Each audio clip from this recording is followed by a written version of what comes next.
I'm Attwaters at Barbican, and I'm currently an underwriting assistant for FinPro. That's working on the insurer's side of insurance. So you have the client, the broker and the insurer. The insurer takes on the risk. So if, for instance, you wanted to insure your factory, the insurer holds the premium from the client through the broker. So before I came to this scheme, I was doing my A-levels. My A-levels were psychology, biology, history, economics, general studies and critical thinking, although at A2 I dropped critical thinking and biology. I wasn't too sure whether I wanted to go to university or not, and I was a bit nervous about my results, so I wanted to have a look around. I already had some experience in the insurance industry, so I applied for this role and it came up. I chose the Lloyd apprenticeship scheme over going to university because it was something where I could work, earn money and learn at the same time. While on the scheme, I'm able to do my CII exams, so this means that instead of going to university, I can still get the qualifications. From the Lloyd scheme, you get the same exposure as a graduate, you come in at the same level, you do the same CII exams. So the scheme is on an 18-month programme. For the first month, we are in the Lloyd's Corporation itself, so we do some training, work experience within the corporation. I myself was in strategy and business planning. Then after the month, we go 4 months into a broker's, and then 13-month placement into an insurer's. Whilst in the insurers or the brokers, you are also moving around depending on your timetable or what the placement has decided for you into the different teams, classes of business.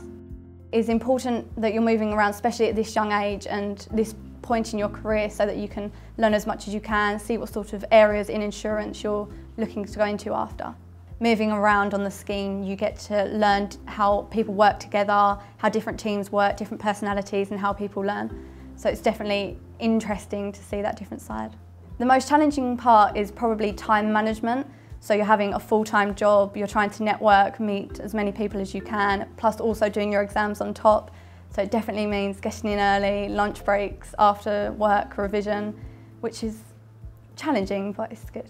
I think being in school, you're very much in line with your teachers, you are told what to do constantly, there's not a lot of independence in that. At work, everything is on you, you have the responsibility, and if you do something wrong, then that can have a domino effect on everything else. But if something good happens, then you can see that ripple effect and ultimately see how well you've done. Definitely on the Lloyd scheme, you need to be able to be self-motivated, you have a full-time job as well as all your exams.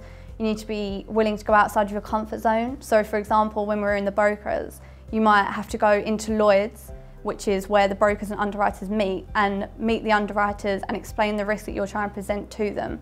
So you definitely need to be confident, people person. As long as you're self-motivated and you're willing to put yourself out there, meet as many people as you can, then the opportunities that you have are exactly the same. I'm definitely looking to do my ACII in the next 3 to 4 years.